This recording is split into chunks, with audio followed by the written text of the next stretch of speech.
So, would you borrow off a money lender to save your business? Like, how far would you go to save your business?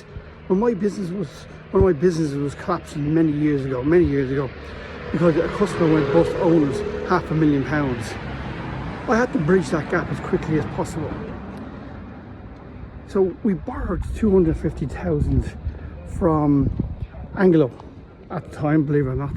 It was for a year's loan, which we paid back, but it was 250,000 from Anglo, and then we were offered from someone who I knew who was an accountant £300,000 as a loan, but they wanted it back in 6 weeks and they wanted it back 600,000. The reality is we couldn't have done that. There's no way we could have done that, and the business was under enough pressure without borrowing £300,000 to pay back £600,000 in a very short space of time. So I didn't do it. I knew it was the wrong thing to do. I did do it, and the business collapsed. But if I had borrowed that money, the business would have collapsed anyway. And it's like all those truck drivers and farmers protesting on the motorways.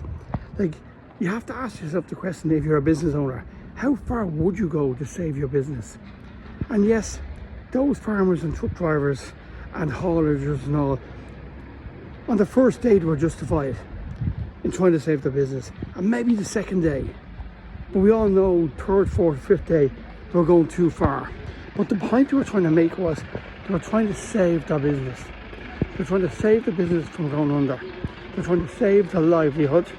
They're trying to save their income. They're trying to save their family, their mortgage, and everything else that goes with that. So the question this morning I have to ask you is, how far would you go to save your business? Where do you draw the line? Do you draw the line at money lenders? Do you draw the line at borrowing from family and friends?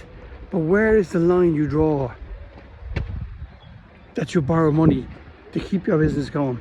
And it was interesting at the workshop. Everyone had different answers, and everyone had different lines they will not cross. But they were all different.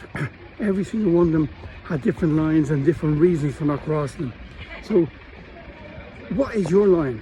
What is your line today that you will not cross to save your business?